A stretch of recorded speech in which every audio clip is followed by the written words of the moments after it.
देखो 9.2 में गुणनफल ज्ञात कीजिए। फर्स्ट क्वेश्चन है गुणनफल ज्ञात कीजिए। ठीक है, देखते हैं।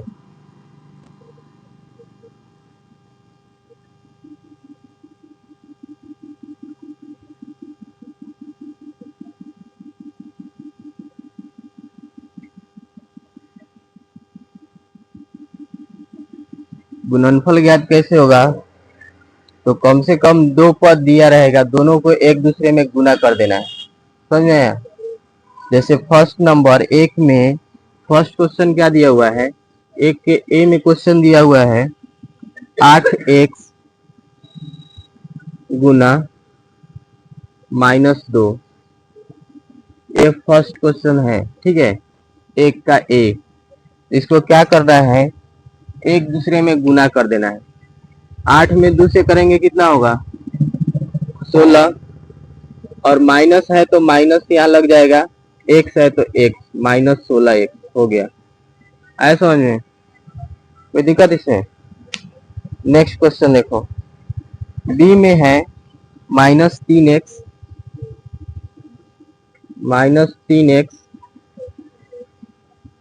गुना -3x² y। देखो पहले नंबर के साथ करो गुना। ठीक है, नंबर में नंबर से पहले करो और उसके बाद लेटर में। जैसे -3 और -3, तो माइनस में माइनस से गुना होता है तो क्या होता है, प्लस। तो यहाँ देखो, अब फिर 3 में 3 से होगा तो क्या हो जाएगा, +3×3 = 9। यहाँ पर देखो जैसे ये एक्स है, एक्स गुना x² है कि नहीं। तो जब बेस समान होता है, यानी कि ये जो है बेस है, आधार, आधार बोलते हैं हिंदी में, इंग्लिश में बेस बोलते हैं। जब बेस समान होता है तो पावर जुड़ जाता है। इसके ऊपर पावर दिख रहा है नहीं, तो पावर 1 है। जब किसी के ऊपर कुछ पावर नहीं दिखेगा तो पावर क्या रहेगा, 1। तो देखो जब बेस समान रहेगा तो पावर क्या जुड़ जाएगा, बेस वैसे ही रहेगा और पावर क्या हो जाएगा, जुड़ जाएगा, 1 + 2। तो एक्स के पावर क्या हो जाएगा, 3। समझ में आया? तो यहाँ पर देखो गुना में है एक्स, है कि नहीं।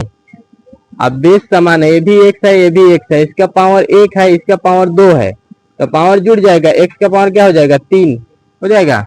अब वाई एक ही है तो ये वाई हो जाएगा। क्या हो गया, 9x³ y। समझ में आया? कोई दिक्कत? चलो सी नंबर देखते हैं। सी में है 6mn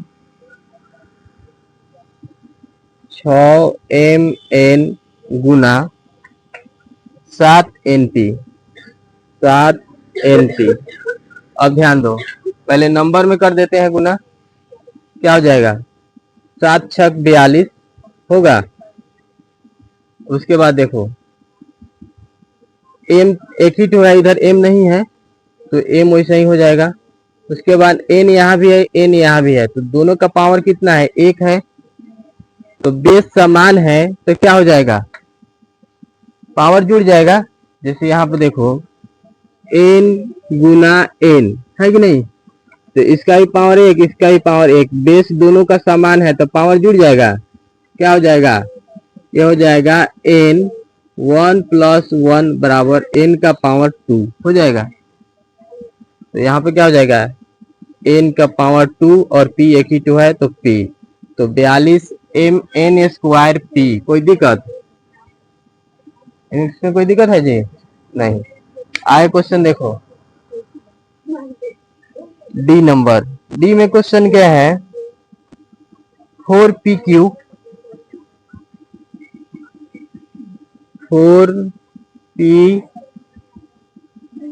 4p का पावर क्यू, पावर 3। ठीक है, नहीं रुक जाओ।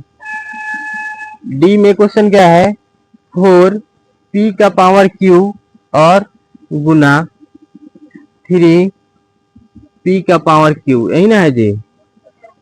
अब ध्यान दो, अब क्या करेंगे, गुना करेंगे तो 4×3 = 12 होगा, बोलो ना। अब क्या है, p का पावर 3 गुना p का पावर 3, यही ना है जी। अब यहाँ देखो बेस जो है, बेस क्या है, समान है, दोनों एक है बेस। तो जब बेस समान रहेगा तो पावर क्या हो जाएगा, जुड़ जाएगा। तो पी के पावर क्या हो जाएगा, 3 + 3 बराबर पी के पावर कितना, 6। तो यहाँ पी के पावर कितना हो जाएगा, समझ में आया, कोई दिक्कत। चलो आगे देखते हैं।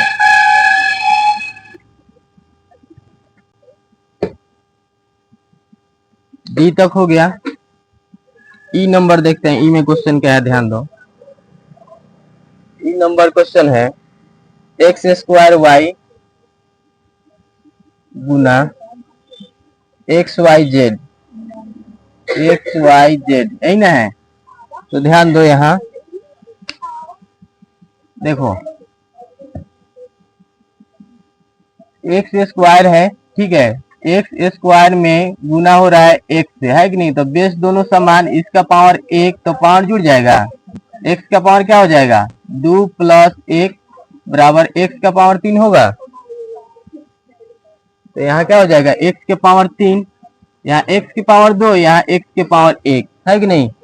दोनों आधार समान है तो पावर जुड़ जाएगा, x के पावर 3 हो जाएगा, और y का पावर, यहाँ पर देखिए y का पावर कितना है, y का पावर 1, और यहाँ भी y का पावर 1, गुना में है, बेस समान है तो पावर जुड़ जाएगा, क्या हो जाएगा, y का पावर 2 हो जाएगा जी। z एक ही हुआ, इधर नहीं है तो सिर्फ z हो जाएगा। क्या हो गया, x का पावर 3, y का पावर 2 और z, क्या हो जाएगा, x³ y² z। ये हम लोग को आंसर हो गया किसका, ई का। समझ में आया। देखो आगे एफ नंबर में क्या है, एफ नंबर में क्वेश्चन है 2.5 x गुना 4x, यही ना है जी। अब ध्यान दो, यहाँ पे दशमलव लगा हुआ है। अगर हम 25 में 4 से गुना कर देते हैं तो कितना हो जाएगा, 25 चौका 100 होगा। यहाँ देखो एक डिजिट के बाद दशमलव है तो एक डिजिट के बाद यहाँ दशमलव लग जाएगा, और x में x से होगा तो क्या हो जाएगा, x² होगा ना। अब देखो दशमलव के बाद जो 0 होता है उसका कोई वैल्यू ना होता है, तो यहाँ पे क्या लिखेंगे, 10x² हो गया। समझ में आया कि नहीं। चलो आगे देखते हैं। देखो जी नंबर, जी में क्या है, 2.5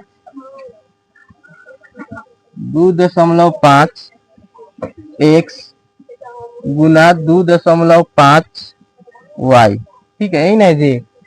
अब ध्यान दो, तो यहाँ पे अगर हम 25 में 25 से गुना करेंगे तो क्या होगा, 25 में 25 से गुना करेंगे तो क्या होगा, 625, कितना होगा, 625। और x में y से करेंगे तो xy।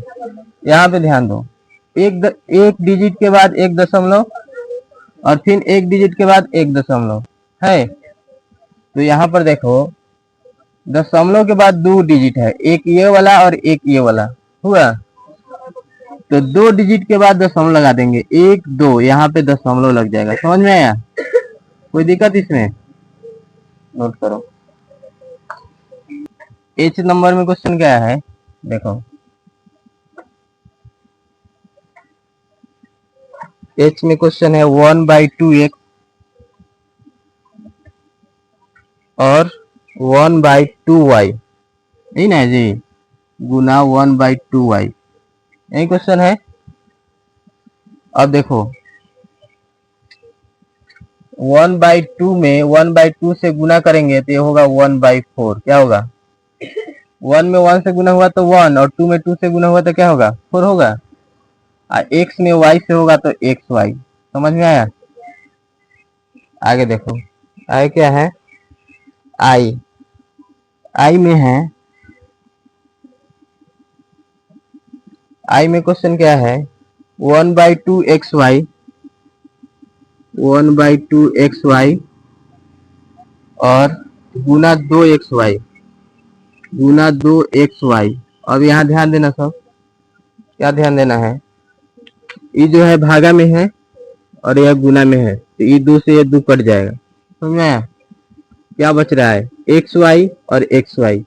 एक्स वाई में एक्स वाई से गुना करेंगे तो क्या होगा, इसका पावर एक, इसका पावर एक, बेस दोनों का समान तो पावर जुड़ जाएगा, तो एक्स का पावर होगा 2, इसका ही पावर एक, इसका ही पावर एक, बेस दोनों का समान गुना में है तो पावर जुड़ जाएगा, तो क्या हो जाएगा, वाई का पावर 2। समझ में आया जी, नोट करो। आई क्या है, जे, जे में है 2x गुना 2x², 2x गुना 2x², और क्या है, गुना 2x³, 2x³, यही ना क्वेश्चन है, समझो, ध्यान दो। अब देखो यहाँ पर 2 में 2 से करेंगे कितना होगा, 4 होगा, और 4 में 2 से करेंगे कितना होगा, 8 होगा, 8 से 8 हो गया।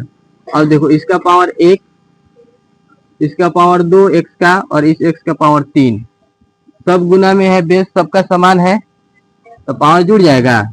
यहाँ पे जोड़ते हैं, जैसे 1 एक्स का पावर 1 प्लस 2 प्लस 3, क्यों जोड़े, क्योंकि बेस सबका समान है और गुना में है तो पावर क्या होता है, जुड़ जाता है। समझ में आया, तो क्या हो गया, एक्स का पावर 1 और 2 3 और 3 6, एक्स का पावर कितना हो जाएगा, समझ में आया, हो गया। आगे क्वेश्चन देखो, आगे क्या है, के नंबर, के में है क्वेश्चन -3x²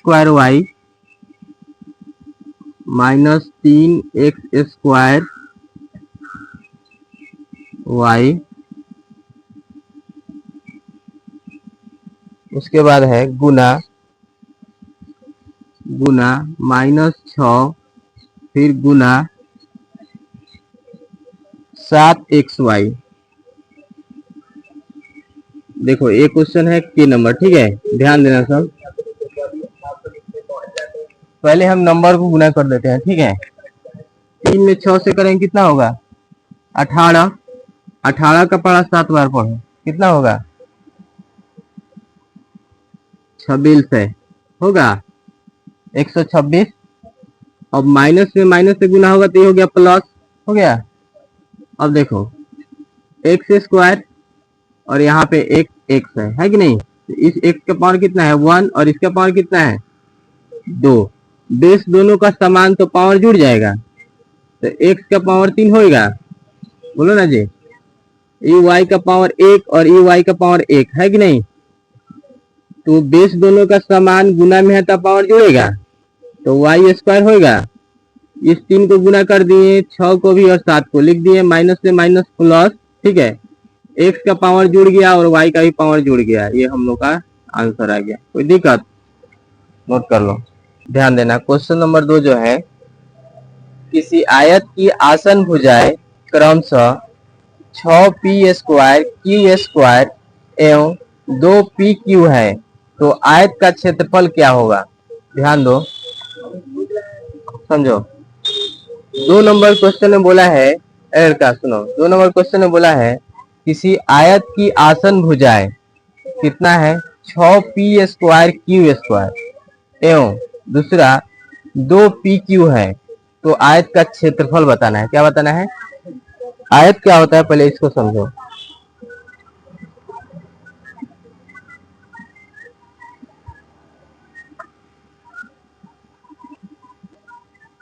यह आयत है, ठीक है, और इसमें बोला है कि इसका जो एक भुजा है वो कितना है, तो एक भुजा है 6p² q², तो इसको मान लेते हैं कि 6p² q² है, ठीक है। इसको मान लेते हैं कितना, 2pq है, ये 2pq है। कोई दिक्कत, बोलो ना जी, नहीं।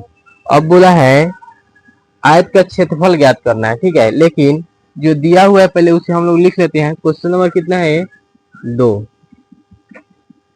हल।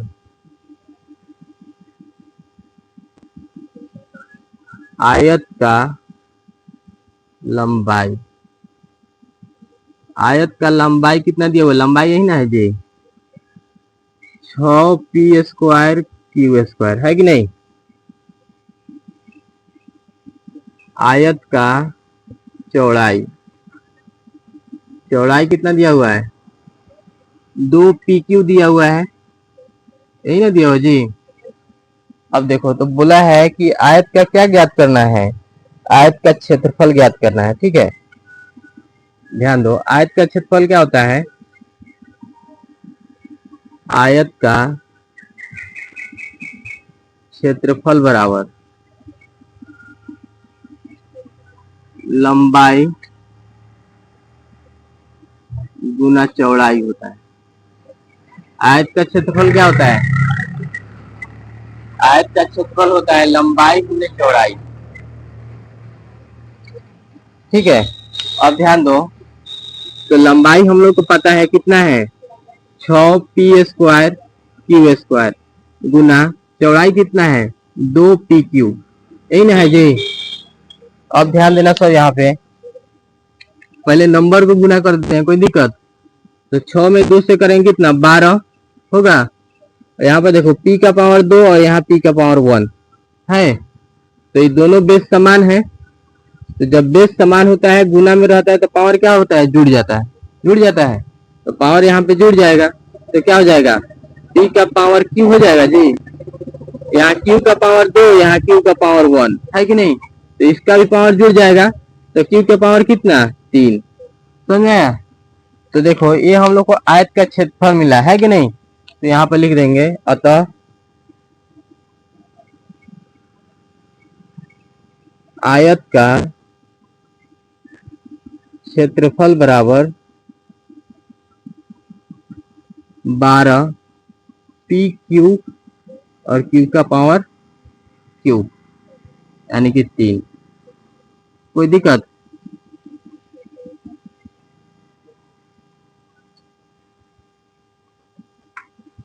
तीन नंबर देखो, 3 नंबर में बोल रहा है, यदि किसी वर्ग की भुजा √2 x² y² है तो वर्ग का क्षेत्रफल क्या होगा। ध्यान दो, वर्ग क्या होता है इसको समझो। क्वेश्चन नंबर 3 है, यहाँ पे ध्यान देना था।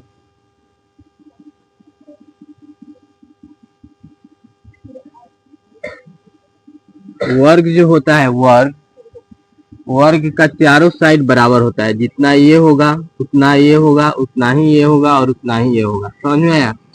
वर्ग का चारों साइड क्या होता है जी, बोलो ना जी। वर्ग का चारों साइड क्या होता है, बराबर होता है। क्या होता है, बराबर होता है। तो अगर एक साइड हम लोग को पता है तो सब साइड पता चल गया।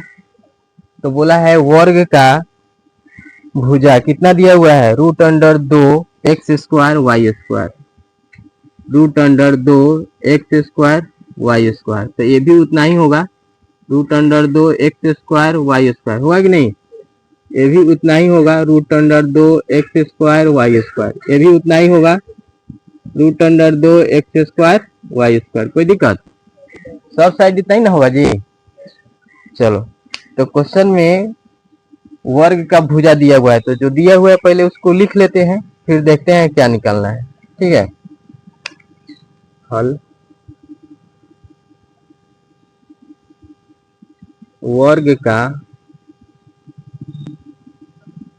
भुजा बराबर क्या दिया हुआ है, √2 x² और y², यही ना दिया हुआ है जी। और बोला है वर्ग का क्षेत्रफल ज्ञात करना है। क्या ज्ञात करना है, वर्ग का क्षेत्रफल, है कि नहीं। तो फॉर्मूला क्या होता है, ध्यान दो,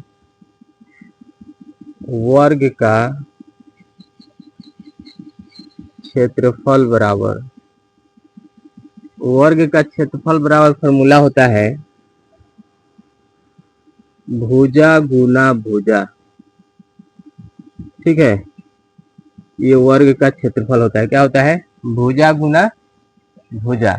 तो भुजा हम लोग को पता है कितना है, √2 x² y², यही ना है जी। तो इसको 2 बार लिखेंगे ना, √2 x² y² गुना √2 x² y²। कोई दिक्कत, कोई दिक्कत नहीं ना जी। अब ध्यान दो, √2 में √2 से गुना होता है तो सिर्फ 2 होता है। ध्यान दो ये लड़का, यहाँ देखो, रूट अंडर 2 में रूट अंडर 2 से गुना होगा तो क्या होगा? 2 होगा। 2 काहे होगा? इसको समझो, इस बात को समझो कि रूट अंडर 2 में रूट अंडर 2 से गुना होगा तो 2 ही क्यों होगा, इसको समझते हैं। देखो, रूट अंडर 2 बराबर होता है 2 का पावर 1/2। समझ में आया? तो रूट 2 में रूट 2 से गुना हो रहा है। रूट 2 बराबर क्या होता है? 2 का पावर 1/2। समझ आया कि नहीं? तो गुना इस 2 का ही पावर 1/2 होगा। अब देखो, बेस समान है तो पावर जुड़ेगा। बेस वैसा ही लिखाएगा 2, 1/2 प्लस 1/2 जुड़ेगा कि नहीं? अब देखो, ये 2 ये दोनों का एलसीएम निकालेंगे तो कितना आएगा? 2 ही आएगा। 2 में 2 से भाग करेंगे तो 1 आएगा, और 1 में 1 से गुना करेंगे तो 1 प्लस, और फिर उसी तरह से भाग करेंगे फिर गुना करेंगे तो 1 होगा, है कि नहीं? फिर 2 का पावर 1 1 जुड़ जाएगा, 2 और बटा में 2 होगा, 2 से 2 कट गया तो 2 का पावर क्या होगा? 1। तो 2 का पावर 1 लिखो या नहीं लिखो बात वही है। तो समझ में आएगा, रूट अंडर 2 में रूट अंडर 2 से गुना होगा तो 2 ही आएगा। ये बात समझ में आ गया? अब देखो आगे, x का पावर कितना है? 2, और x का पावर 2। बेस समान है तो पावर जुड़ जाएगा, तो x का पावर 4। उसी तरह से y का पावर 2, y का पावर 2। बेस समान है, गुना में है तो पावर क्या हो जाएगा? जुड़ जाएगा, 4 हो जाएगा। कोई दिक्कत नहीं। तो अब यहां पर लिखो, क्या लिखोगे?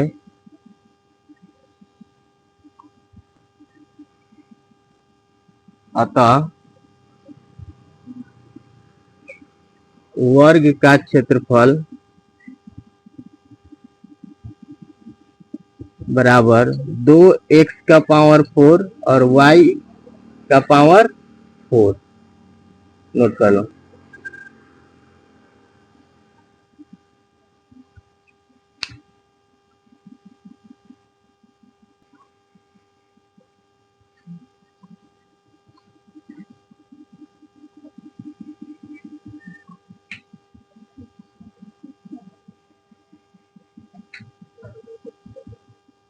तीन न बना भी। क्वेश्चन नंबर 4 देखो, 4 में क्या बोल रहा है? किसी त्रिभुज का आधार 7xyz एवं संगत शीर्ष 2x है, तो त्रिभुज का क्षेत्रफल क्या होगा? ध्यान दो, यह त्रिभुज है कि नहीं जी? बोलो ना। अब देखो, ये त्रिभुज का यह आधार होता है, समझ में आया कि नहीं? तो त्रिभुज का आधार दिया हुआ है। त्रिभुज का आधार कितना दिया हुआ है? 7xyz। कितना दिया हुआ है? 7xyz त्रिभुज का आधार दिया हुआ है, ठीक है। उसके बाद बोला है संगत शीर्ष लंब। शीर्ष लंब क्या होता है? तो यहाँ से एक लाइन खींचेंगे, यह शीर्ष लंब है। समझ में आया? यहाँ से भी हम शीर्ष लंब डाल सकते हैं और यहाँ से भी डाल सकते हैं, लेकिन हम लोग को एक ही शीर्ष लंब की आवश्यकता है कि नहीं? तो ये शीर्ष लंब एक तो दिया हुआ है, कितना? 2x। कितना दिया हुआ है? 2x दिया हुआ है शीर्ष लंब, ठीक है। यह त्रिभुज है, त्रिभुज का आधार दिया हुआ है 7xy और शीर्ष लंब दिया हुआ है 2x। क्या दिया हुआ है? 2x। अब इसको समझते हैं। इसमें बोला है त्रिभुज का क्षेत्रफल ज्ञात करना है, तो जो दिया हुआ है पहले उसको हम लिख देते हैं। क्वेश्चन नंबर 4, ठीक है। हल, त्रिभुज का आधार कितना है? त्रिभुज का आधार बराबर 7xyz, ठीक है। और दूसरा, त्रिभुज का शीर्ष लंब। त्रिभुज का शीर्ष लंब, शीर्ष लंब कितना दिया हुआ है? 2x। यही ना दिया हुआ जी? बोलो ना। तो क्या बोला है? त्रिभुज का क्षेत्रफल ज्ञात करें, यही ना बोला है?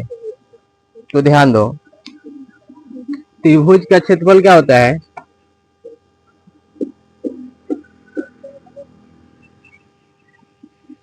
त्रिभुज का क्षेत्रफल बराबर, देखो त्रिभुज का क्षेत्रफल होता है 1/2 गुना आधार गुना शीर्ष लंब।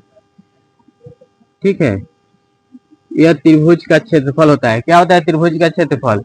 1/2 गुना आधार गुना शीर्ष लंब। समझे?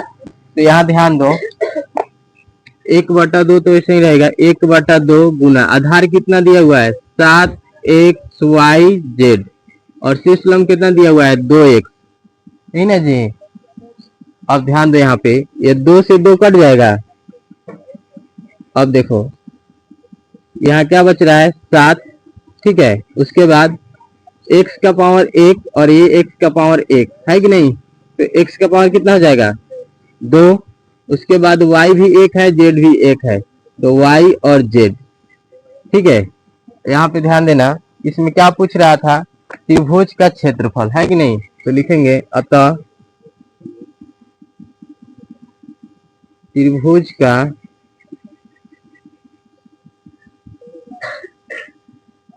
क्षेत्रफल बराबर 7x² yz, यही ना होगा जी, नोट कर लो।